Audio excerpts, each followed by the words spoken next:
Hello friends, स्वागत है आप सभी का विनर्स एकेडमी के ऑफिशियल यूट्यूब चैनल पर। आज आप देख रहे हैं करंट अफेयर्स 6 सितंबर 2020 का। ये करंट अफेयर आपको डेली बेसिस में आपके सभी एग्जाम के लिए मिलता रहेगा। यदि आपको हमारा ये वीडियो पसंद आता है तो हमारी वीडियो को लाइक कीजिए, शेयर कीजिए और सब्सक्राइब कीजिए। तो चलिए स्टार्ट करते हैं आज का करंट अफेयर। हमारा आज का पहला सवाल है, ब्रिटिश पत्रिका प्रोस्पेक्ट ने विश्व में भारत के किस राज्य की स्वास्थ्य मंत्री के शैलजा को टॉप थिंकर 2020 के रूप में नामित किया है? ऑप्शन है केरल, गुजरात, बिहार या महाराष्ट्र। इस सवाल का जो सही जवाब है वो है केरल। ब्रिटिश पत्रिका प्रोस्पेक्ट्स ने विश्व में भारत के केरल राज्य की स्वास्थ्य मंत्री के शैलजा को टॉप थिंकर 2020 के रूप में नामित किया है। इस लिस्ट में दूसरे स्थान पर रही न्यूजीलैंड की प्रधानमंत्री जेसिंडा आर्डर्न, जबकि इसमें पहले भी शैलजा द्वारा कोरोना को रोकने की दिशा में किए गए प्रयासों की तारीफ मिली है। प्रधानमंत्री जेसिंडा आर्डर्न को कोरोना अभियान में आम लोगों के साथ देकर इस बीमारी को मिटाने के हर संभव प्रयास करने के लिए उन्हें नामित किया गया है। चलिए देखते हैं हमारा अगला सवाल। राष्ट्रपति रामनाथ कोविंद ने रेलवे सुरक्षा बल के कितने जवानों को जीवन और उत्तम रक्षा पदक से सम्मानित किया है? ऑप्शन है 2 जवानों को, 3 जवानों को, 5 जवानों को या 12 जवानों को। इस सवाल का जो सही जवाब है वो 3 जवानों को। राष्ट्रपति रामनाथ कोविंद ने रेलवे सुरक्षा बल के 3 जवानों को जीवन और उत्तम रक्षा पदक से सम्मानित किया है, जिसमें स्वर्गीय श्री जगबीर सिंह कांस्टेबल को सर्वोत्तम जीवन रक्षक पदक उनके मरणोपरांत और श्री चरण सिंह कांस्टेबल और श्री मुकेश कुमार मीना हेड कांस्टेबल को उत्तम जीवन रक्षक पदक से सम्मानित किया है। देखते हैं अगला सवाल। केंद्रीय जनजातीय कार्य मंत्री श्री अर्जुन मुंडा ने हाल ही में कितने दिवसीय राष्ट्रीय जनजातीय अनुसंधान सम्मेलन का उद्घाटन किया है? इसके जो ऑप्शंस हैं वो हैं 2 दिवसीय, 4 दिवसीय, 5 दिवसीय या 8 दिवसीय। इस सवाल का जो सही जवाब है वो है 2 दिवसीय। केंद्रीय जनजातीय कार्य मंत्री श्री अर्जुन मुंडा ने हाल ही में 2 दिवसीय राष्ट्रीय जनजातीय अनुसंधान सम्मेलन का उद्घाटन किया है। अर्जुन मुंडा जी ने कहा है कि जनजातीय कार्य मंत्रालय 26 TRI को अनुसंधान के लिए TRI अनुदान के अंतर्गत वित्त पोषित कर रहा है। उन्होंने कहा कि भारत की राजधानी दिल्ली के IIPA परिसर में IIPA के सहयोग से राष्ट्रीय जनजातीय अनुसंधान संस्थान की स्थापना की जा रही है। देखते हैं हमारा अगला सवाल। भारत के किस शहर में हाल ही में राष्ट्रीय ग्रामीण स्वरोजगार प्रशिक्षण संस्थानों के लिए राष्ट्रीय प्रशिक्षण अकादमी की आधारशिला रखी गई है? हैदराबाद, चेन्नई, बेंगलुरु या कोटा। इस सवाल का जो सही जवाब है वो है बेंगलुरु।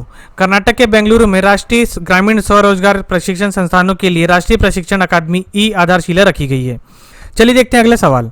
भारत के किस शहर में हाल ही में राष्ट्रीय ग्रामीण स्वरोजगार प्रशिक्षण संस्थानों के लिए राष्ट्रीय प्रशिक्षण अकादमी की आधारशिला रखी गई है? ऑप्शंस है हैदराबाद, चेन्नई, बेंगलुरु या कोटा। इस सवाल का जो सही जवाब है वो है बेंगलुरु। कर्नाटक के बेंगलुरु में राष्ट्रीय ग्रामीण स्वरोजगार प्रशिक्षण संस्थानों के लिए राष्ट्रीय प्रशिक्षण अकादमी की आधारशिला रखी गई है। ये राष्ट्रीय ग्रामीण स्वरोजगार प्रशिक्षण संस्थान ग्रामीण गरीबों के मुद्दे से निपटने के लिए एक अनूठी पहल है। इस प्रस्तावित परिसर का विकास सुंदर बागों के शहर बेंगलुरु में 25 करोड़ की लागत से किया जा रहा है। चलिए देखते हैं हमारा अगला सवाल। श्री नरेंद्र मोदी ने US ISPF के अमेरिका भारत 2020 शिखर सम्मेलन की विशेष संबोधन दिया है। बताइए US ISPF क्या है? इसके जो ऑप्शंस हैं सरकारी संगठन, गैर लाभकारी संगठन, आयोग या मंत्रालय। इस सवाल का जो सही जवाब है वो है गैर लाभकारी संगठन, मतलब इसे इंग्लिश में NGO भी कहा जाता है। भारत के प्रधानमंत्री श्री नरेंद्र मोदी ने US ISPF के अमेरिका भारत 2020 शिखर सम्मेलन में विशेष संबोधन दिया है। US ISPF एक गैर लाभकारी संगठन है जो कि भारत और अमेरिका के बीच भागीदारी के लिए कार्य करता है। हाल ही में शुरू किए गए इस 5 दिवसीय सम्मेलन की थीम अमेरिका भारत के सामने मौजूद नई चुनौतियां है। देखते हैं हमारा अगला सवाल। 5 सितंबर को विश्व भर में कौन सा दिवस मनाया जाता है? इसके ऑप्शंस है अंतर्राष्ट्रीय सहयोग दिवस, अंतर्राष्ट्रीय चैरिटी दिवस, अंतर्राष्ट्रीय समझौता दिवस या अंतर्राष्ट्रीय विज्ञान दिवस।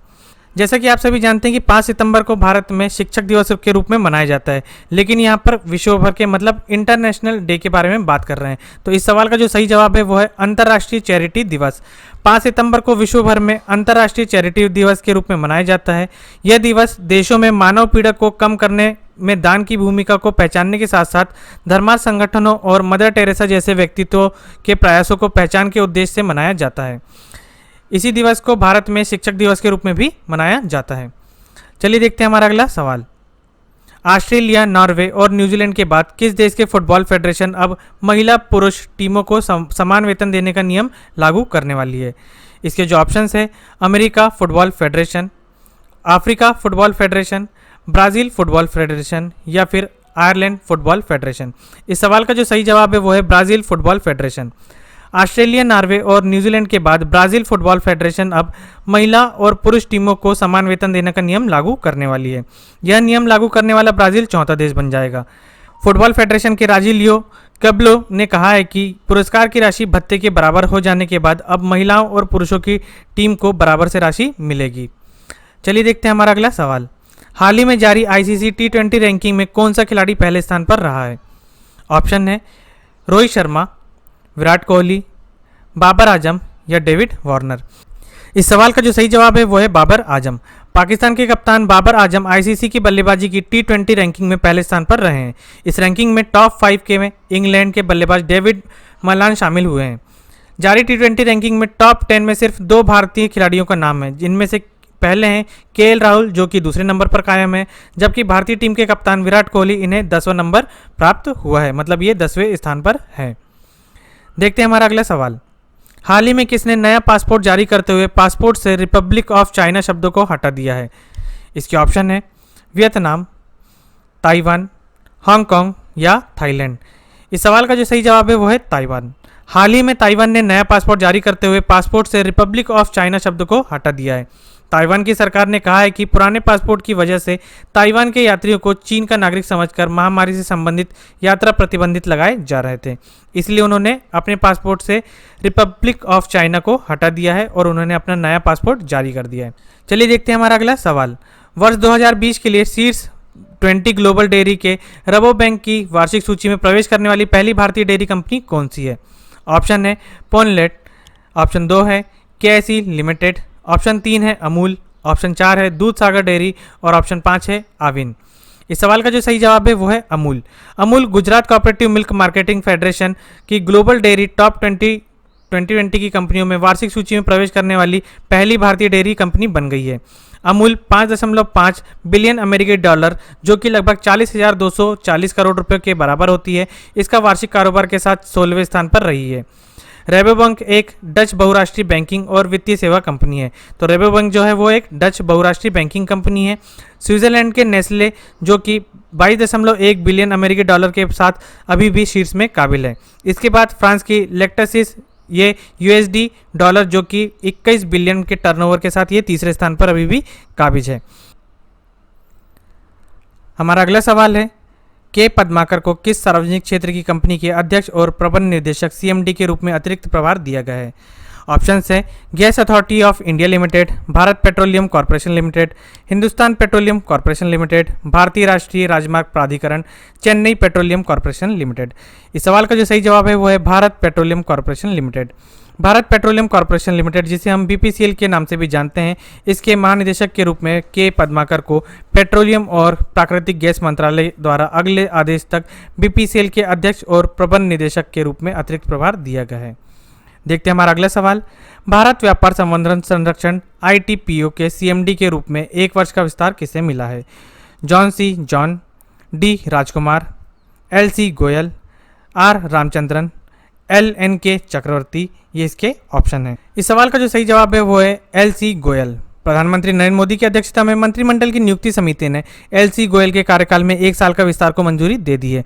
भारत व्यापार संवर्धन संरक्षण, जिसे हम ITPO Indian trade production organisation के नाम से भी जानते हैं, इसके अध्यक्ष और प्रबंध निदेशक के रूप में मंत्रालय की व्यापार संवर्धन एजेंसी वाणिज्य और उद्योग द्वारा गोयल को 1 सितंबर 2020 से 1 सितंबर 2021 तक 1 वर्ष की विस्तारित अवधि के लिए पद धारण करने को कहा गया है। चलिए देखते हैं हमारा अगला सवाल। वह व्यक्ति कौन है जो नागरिक उड्डयन सुरक्षा ब्यूरो की पहली महिला महानिदेशक बन गई है? ऑप्शन है सुजाता सिंह, देवयानी खोब्रागडे, मीरा शंकर, उषा पांडे या निरुपमा राव। इस सवाल का जो सही जवाब है वो है उषा पांडे। उषा पांडे उड़ीसा कैडर से 1996 बैच की भारतीय प्रशासनिक सेवा आईएएस ऑफिसर अधिकारी बनी है, जो पहली महिला और तीसरी आईएएस अधिकारी है जो नागरिक उड्डयन सुरक्षा ब्यूरो की डायरेक्टर जनरल के रूप में नियुक्त हुई है। यदि आपको हमारा ये वीडियो पसंद आता है तो हमारे वीडियो को लाइक कीजिए, चैनल को सब्सक्राइब कीजिए और वीडियो को शेयर करना बिल्कुल भी ना भूलिए। मिलते हैं कल इसी तरह की वीडियो के साथ। Thank you.